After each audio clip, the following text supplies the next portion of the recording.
Assim, é uma história um pouco confusa, porque até hoje eu meio que não entendo o que aconteceu. Tudo começou quando me deu uma crise num dia. Eu fiquei chorando o dia inteiro e eu não sabia o porquê que eu chorava. Eu só sabia chorar.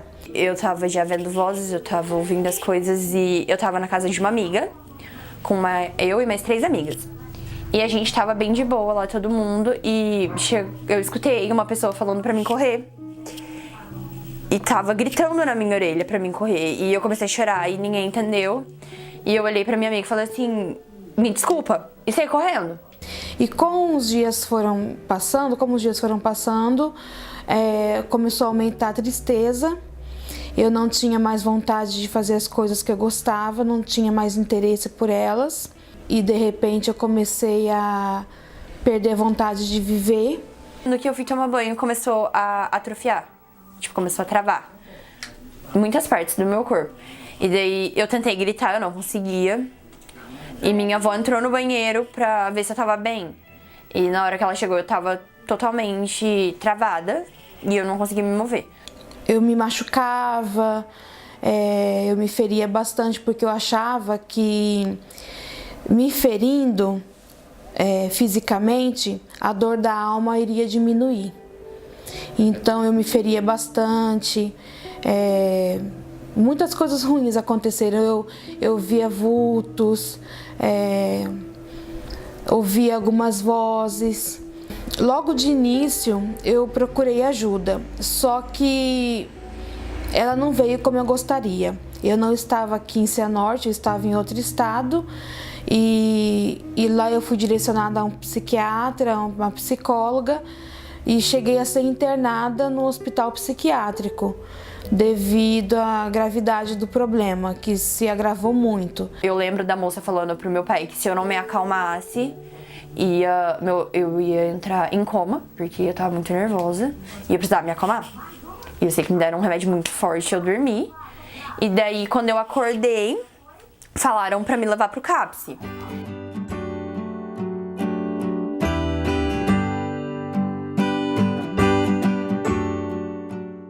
A primeira impressão que eu tive quando eu cheguei no CAPS, quando eu fui recepcionada, foi de esperança. Eu tive muita esperança de que eu iria melhorar, porque ali eu acreditei que Deus me levou para o lugar certo.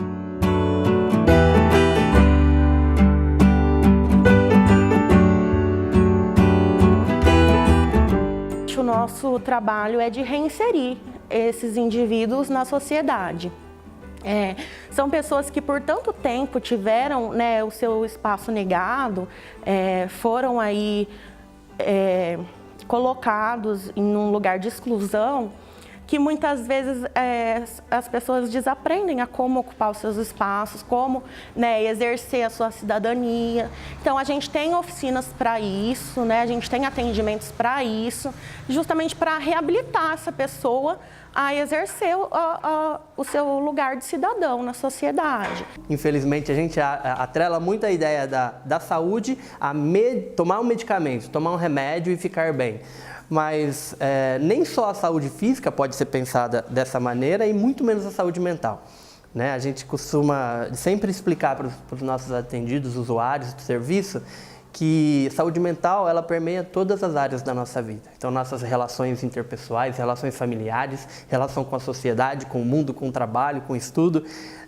E a gente vai ter que entender por que você está sofrendo e de que maneira a sua vida afeta você. Por isso, no CAPS, você não vai encontrar só um médico, um psicólogo e um enfermeiro, por exemplo. Nós temos uma equipe grande, multidisciplinar. Nós temos pedagogo, psicopedagogo, terapeuta ocupacional, educador físico. Então, além do tratamento médico e psicológico, nós oferecemos também muitas oficinas, né, que vão tratar a pessoa diante de outras funções que estão afetadas na vida dela. Eu tinha muitos tremores e devido aos medicamentos que eram muito fortes, né? E com a terapia ocupacional isso foi melhorando bastante. Os psicólogos ajudam a gente, os psiquiatras ajudam a gente, as enfermeiras ajudam bastante. E não só todo mundo que trabalha lá, como os pacientes. A gente convive com pessoas que têm diversos problemas, que, tipo, às vezes a gente pensa, nossa, nosso problema é o pior do mundo. Aí você vai conversar com outra pessoa, você fica tipo, como você passa por isso, gente? E cada um vai ajudando um ao outro. O tratamento manicomial, a princípio, a gente evita ao máximo, né? Essas questões de internação são sempre o último recurso, né? Então, em geral, é quando a gente tenta fazer todas as outras medidas. A gente já tentou atendimentos médicos, atendimentos psicológicos, atendimentos em oficinas terapêuticas, grupo terapêutico, e não funciona. E, em geral, existe alguma questão de risco, a pessoa está colocando em risco a própria vida ou a vida das outras pessoas. Aí é pensado numa internação psiquiátrica de período breve. A lógica de cuidado mudou, né? De uma lógica manicomial para uma lógica psicossocial. Isso significa que, com a Lei 10.216, é disposto que o tratamento deve ser realizado prioritariamente em liberdade, né? Nos espaços coletivos. Isso não significa que, por conta da gente ter, né, passado por um processo aí de extinção dos manicômios nos moldes de antigamente, que a luta antimanicomial se deu por aí e acabou. E a lógica manicomial, ela não precisa de muros para se instaurar. Então, ela vai além, né, dos muros dos hospitais, dos manicômios. A gente entende que é preciso lutar contra essa lógica manicomial velada que ainda existe. E ela se manifesta como?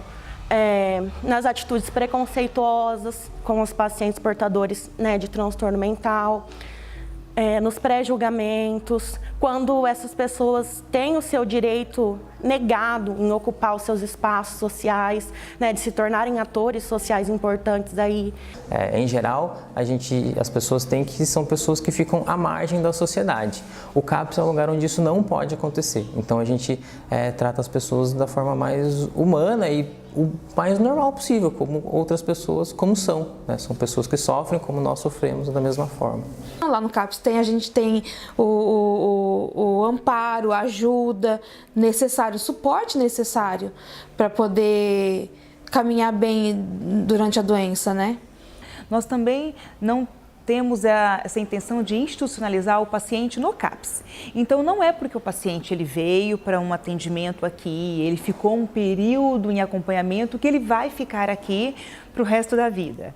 Então, é avaliado esse processo de melhora, justamente para que ele possa voltar às suas atividades cotidianas, voltar para o seu trabalho, voltar a frequentar espaços sociais que, por conta do sofrimento psíquico, ele acabou se afastando durante um certo período. Então, o CAPS objetiva justamente isso, essa reinserção social. E é por isso que, durante esse processo dele aqui, é feita uma reavaliação constante junto com toda a equipe multiprofissional, para avaliar essa melhora. E quando há essa melhora, é avaliada essa alta do paciente.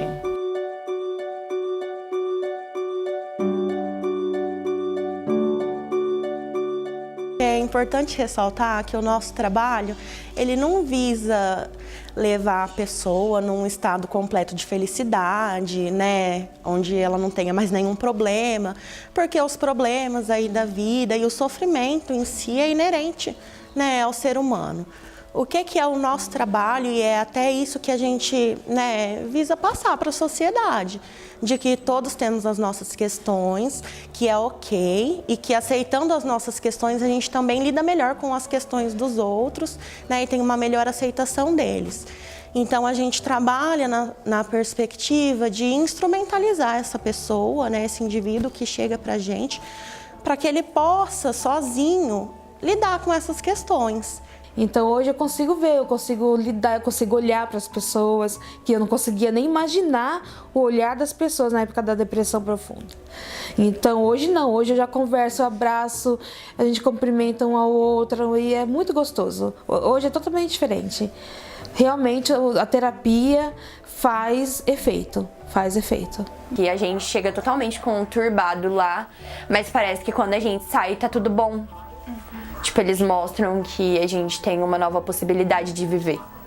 Que o mundo não é assim, nossa, eu tô mal, eu vou morrer e vai acabar. Não, pode ter novas possibilidades.